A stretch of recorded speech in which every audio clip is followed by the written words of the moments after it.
여러분 안녕하십니까? 포항 MBC 뉴스데스크입니다.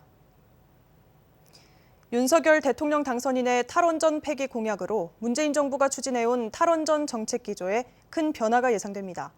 윤 당선인은 신한울 3, 4호기 공사 재개와 소형 모듈 원자로 개발 등 전면적인 원전 산업 활성화를 공약해왔는데요.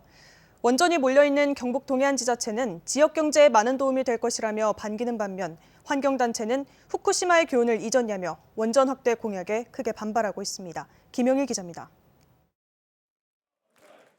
국민의힘 윤석열 후보가 당선되면서 기존의 정부가 추진해온 탈원전 에너지 정책에 전면적인 변화가 불가피하게 됐습니다. 윤석열 당선인은 그동안 문재인 정부가 원전 산업계를 망쳤다고 비판해왔습니다. 지난 5년 동안에 우리나라의 이 원전 생태계 망가진 거는 도대체 누가 책임져야 되겠습니까? 국제 원전 시장의 규모가 약 1,000조 정도 됩니다. 또 신재생 에너지는 한계가 있다며 원전이 산업 경쟁력의 필수 요소라고 말해왔습니다. 신재생, 태양광 이런 거 가지고 이 전기 생산비가 비싸서 우리 산업 경쟁력 외국보다 수출 시장에서 이기기 쉽지 않습니다.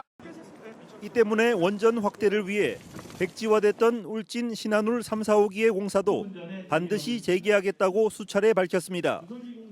또 원전 수출과 차세대 원자로 개발 등 원전 산업 생태계를 적극적으로 활성화시키겠다고 공약해왔는데 원전이 몰려있는 경북 동해안의 지자체는 큰 경제 파급 효과를 기대하고 있습니다. 원자력 산업계도 활성화될 것으로 기대되고 있는데 그 세부 내용으로 보자하면 신한울 3, 4호기 건설이 재개될 예정으로 되어 있고 그리고 경주에 SMR 특화 국가산단이 조성될 예정으로 되어 있습니다. 하지만 전국의 탈핵단체와 지역의 원전 반대 주민들은 전혀 다른 목소리를 내고 있습니다. 이번 울진 산불로 큰 위험에 직면했던 한울 원전처럼 많은 원자로가 밀집하게 될 경우 핵사고의 위험도 크게 높아진다며 신한울 3, 4호기는 반드시 계획대로 백지화해야 한다는 입장입니다. 신한울 3, 4호기가 들어서면 지금 총 10기의 핵발전소가 울진에 밀집하게 됩니다.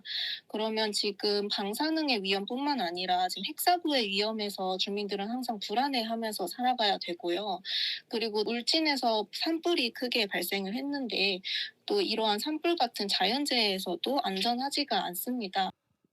특히 후쿠시마 원전 참사를 교훈 삼아 힘들게 탈원전의 길을 걸어왔는데 새 정부가 핵산업계의 경제 논리에만 빠져 원전 확대에 나설 경우 결코 국민 안전을 담보할 수 없을 것이라며 반대하고 있습니다.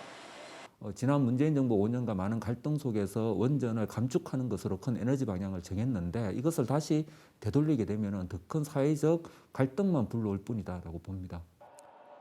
이 때문에 새 정부의 친원전 육성 정책이 본격화될 경우 원전을 바라보는 상반된 시각 때문에 극심한 찬반 갈등이 발생할 것으로 예상됩니다. MBC 뉴스 김형일입니다.